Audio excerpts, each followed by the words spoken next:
Hey YouTube, back with another live action video for you. The second biggest live action project to be released this month. The first being this. This isn't the poster for the movie. This is poster for the game. I think it's a fan poster. Actually, come to think of it, I don't think that's a Mojang poster. But yeah, I saw the movie. I got out about I think like 50 hours ago. I got out of the theater. Saw it at 4 p.m. 4 p.m. showing on a Thursday. A Thursday before it came out, and I've been keeping my thoughts on the movie private. But I think it's been pretty obvious that I really didn't like the I didn't like the movie. I saw it with my roommates. You're spoiler free for a little bit, but I am going to get to some spoilers later in the video. I'm just going to speak generally here. I saw it with my roommate, and about 30 minutes into the movie, it was goofy enough for me to have to pull out my phone and take notes. I took notes throughout the whole movie. But it's okay. Nobody cared because 90% of the people in there were kids. The only adults were their parents and my roommate and I, who were sitting in the theater. Yeah, I just figured I'd talk about the movie. I'm going to talk about some general things that I think like everybody knows about before going into the movie. So it's live action. It's animated with real people walking around in said animated world. And I think that's the biggest mistake of the movie. I think it wouldn't make it a good movie, but the quality of the movie would be way up here. This is 0. This is where the movie's at. The quality of the movie would be way up here if they just animated the whole thing, because the animated parts look fantastic. That's it. That's the only good part of the movie. The soundtrack sucks. The camera work sucks. The acting sucks. The writing sucks. It was fun. I had a good time. I'm not excited to watch it again tomorrow because I'm watching it again tomorrow. Yeah, it was an experience. At the end of the day, they hit their target audience because their target audience was children. And I don't even know if diehard Minecraft fans enjoyed this movie. I think even diehard Minecraft fans went in really excited and then came out really disappointed. But kids loved it. Like I said, most of the theater that I was in was children, and every kid in that room was having a fantastic time. So I think it had a target audience and it succeeded at what it did. It succeeded at what it went for. My issue with it is I just really wish it went a different direction. They have like a big audience range, like an age range for their audience, and they tended to this portion, while this portion was severely disappointed. And I think if you're in this portion and you're expecting a fantastic experience, you should lower that to maybe like a good experience. I'm not gonna sit here and tell you that you're gonna necessarily have a terrible time if you go in there and watch it, but you're not gonna have the best time of your life in there. It's just not a good movie. All right, spoiler territory. Let's get into the notes that I took, because I took some notes. First, I want to talk about the cameos because I think this is really fun. So, there was a few YouTubers who ended up cameoing in this movie. And it's not like a YouTuber here and then 20 minutes later a YouTuber there. Nope. All of them were at once except one that I'll get to later. So there's a scene, I'm trying to remember it. There's a scene where Garrett, the garbage man, is getting this, I think it's like an auction, and he's getting this like Atari thing, and he doesn't end up getting, he gets at this cube, which is something else I'll talk about. But he's getting this cube, and the other people at the auction are either a mixture of background characters and YouTubers or just YouTubers. I didn't recognize everybody there, but I definitely recognized like DanTDM, LD Shadow Lady. I think Mumbo Jumbo was in there too. They were there. And I went in thinking, oh, they're going to have some crazy cameos. And if you're expecting the same thing, let me tell you right now, most of their cameo is just for like 10 minutes. I don't like, it's just so awkward. Like it's supposed to be this like big moment, like, oh my God, I recognize those people. But they just stand there awkwardly. And I guess that's like what background characters do. It's just, that's like the extent of their part in the movie. And it would be, I think, cooler if they were just like calling off numbers. Cause I think that's what they do. They like yell out numbers. Like you see a close up of DanTDM saying something, and then like LD Shadow Lady will say something. And then for like 10 minutes, they're just standing there. in the background. Not their fault. Like they were probably just told to do that, but I just think that wasn't as effective as it could have been. I just thought like, because like I did get that. I'm like, oh my god, that's like I know these people, and then I was just kind of sitting there like, well, there they are. Like they're just still there. All right, and yeah, I don't know. That's like a pretty minor thing to be like upset with. But there was another cameo that I picked up on. There might have been more that I just missed, where Jens, I think that's how you pronounce the person's name. It's like a Swedish name, I think. Co-creator of Minecraft is like a waiter for Jennifer Coolidge's character in The Nitwit. They're on like this date, and he kind of swoops in and puts a plate down, but the villager is taking up like I gotta draw you this picture. Hold on. All right, the trophy's making a comeback, but this is like the villager sitting in a seat, and oh, I can't be steady for the life of me. This is Jens. Like you barely see them. I don't know. I think if you wanted like a more powerful cameo in a movie about your video game, you would have like a Matt Pat cameo. Give me Jens in like a Matt Pat cameo. I really hope I'm pronouncing that person's name right. I really apologize if I'm not. But and then this last one was definitely my favorite. It was a Technoblade tribute, best part of the movie. Yeah, I don't really got to say much about that. It's a pig in a crown. He's walking around, looks just like Technoblade's crown, and Steve calls him a legend, and that's the best cameo of the movie. It's a good cameo. I got nothing bad to say about it. Earlier I mentioned the camera work, and I swear this was my biggest pet peeve throughout the entire movie. It was the camera work. So you'll get like 95% of the shot are this. And the subject dead center of the screen for 90%. I'm not even kidding. 90% of the movie, the subject is dead center of the screen, looking at like not looking at the camera, but like they're facing the camera. And all the camera movement is left and right or up and down. There's no like some of this, there's no some of this. There's no like you barely get any like anything other than a 90-degree like set on angle. Like you're looking at the characters. There they are. They're standing there. They're like it's such a like I can't like I don't know much about camera work, but it felt particularly two-dimensional. I can't explain it better than that. For a 3D video game and a video game that's like very set on being three-dimensional, the movie was two-dimensional. Does that make sense? Like that's all I could get from the camera shots, and I think it could have been better if it was better, but it wasn't. Yeah, okay. So there's one. I'm just going down the list.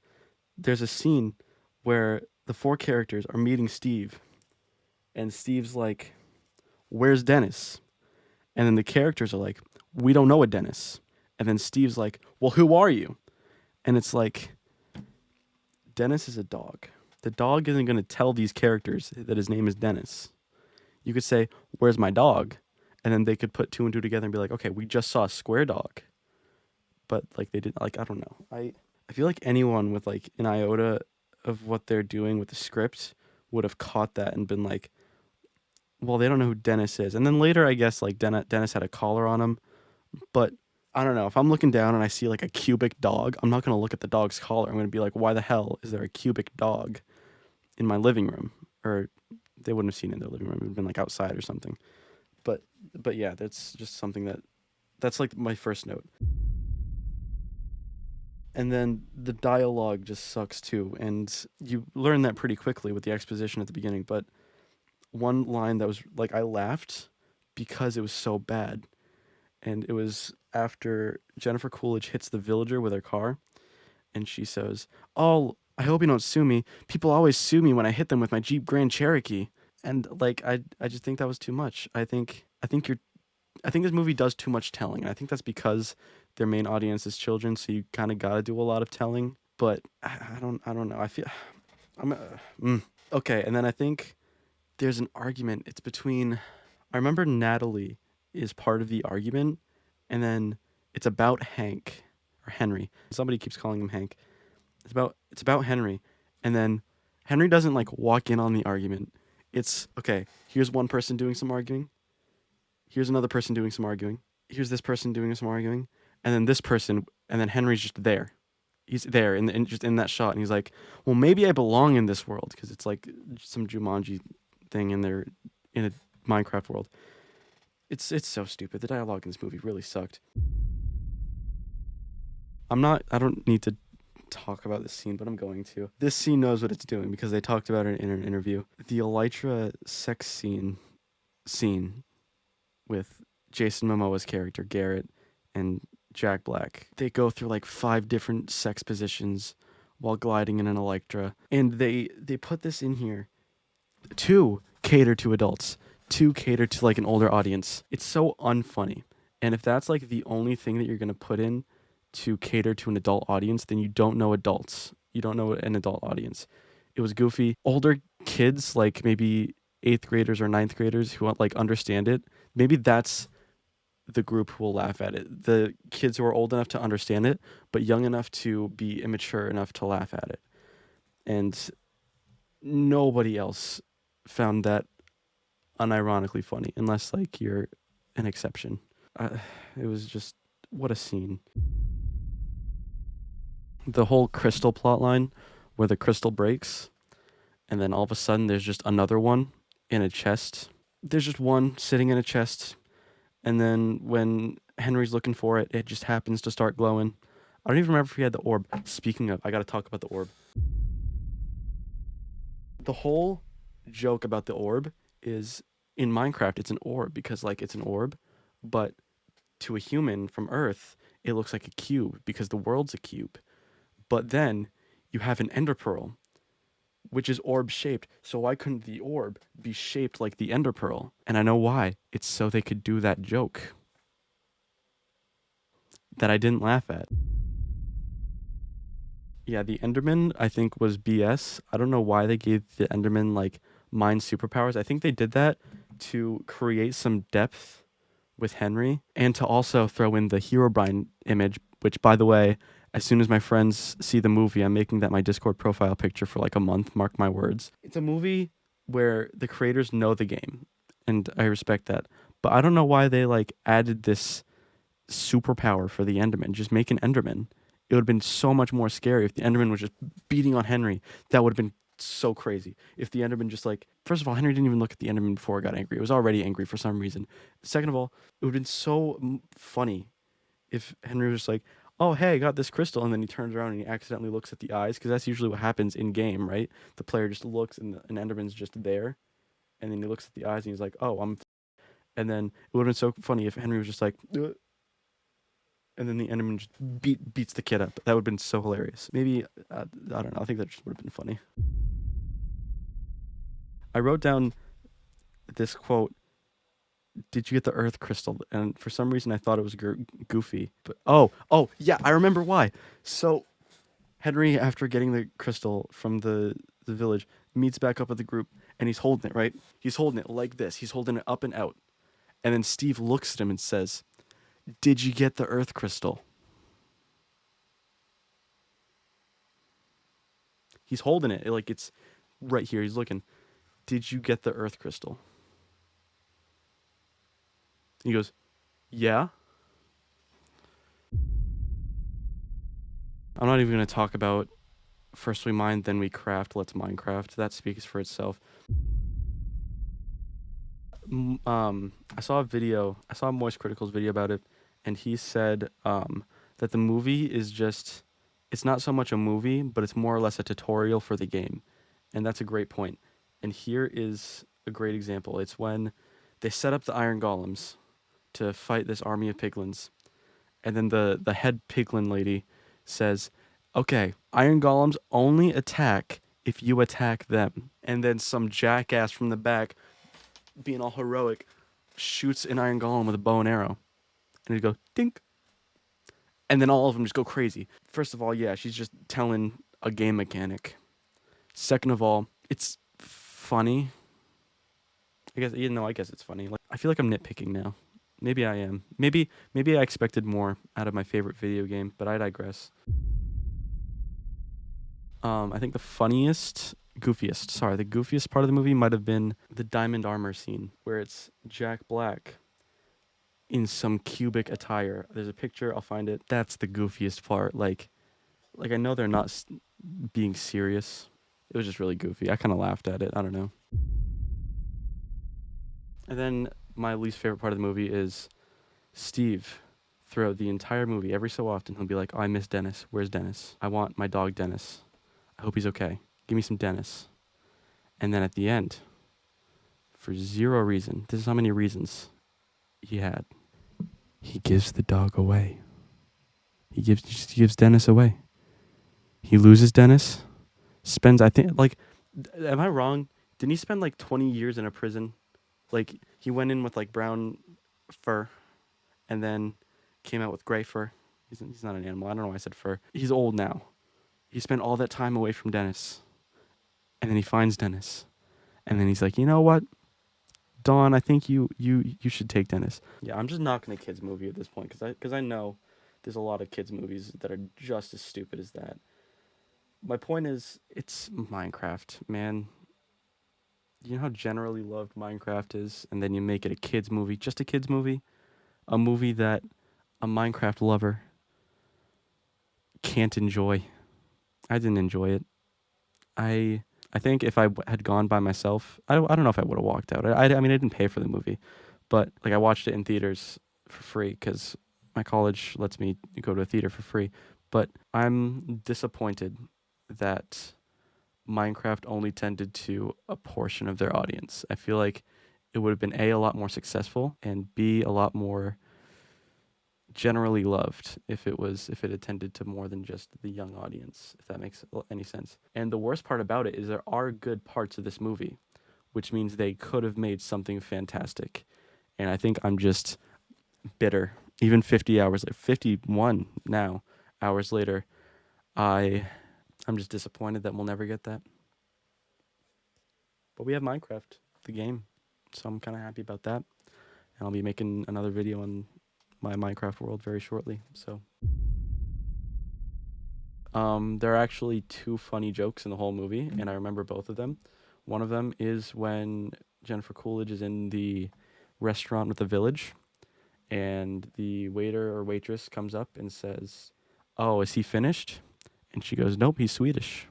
I thought that was hilarious. I don't know why. Like that was just a really good joke. And then the second another funny part that I'm surprised I found funny was in that final like when Steve's stepping up to I don't even remember her name, but it's like the head piglin lady. He's stepping up to the piglin lady and she's like, "Come here."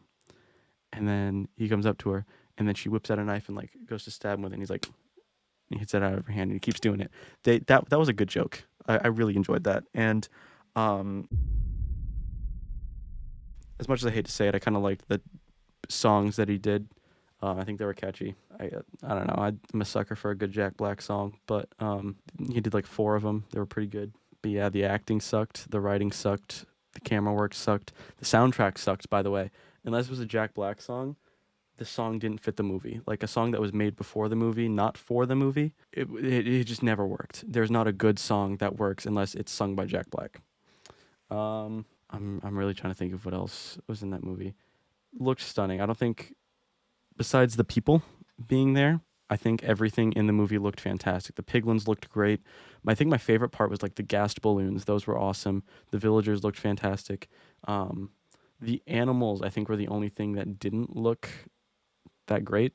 Like the sheep is kind of ugly and different from the game. Like I feel like the piglins are their own story, but I feel like everything, like the ghast, look like what a ghast would really look like. You know what I mean? Like I guess I imagine like a ghost, like a transparent, like you can put your hand through it thing, but they made it like a something with meat on it. And you know how much I like meat, and with that big hole in the. Okay, sorry. The point is, it looks fantastic. They could have done something great if they had an actual like screenwriter who was good at it, and maybe some good actors.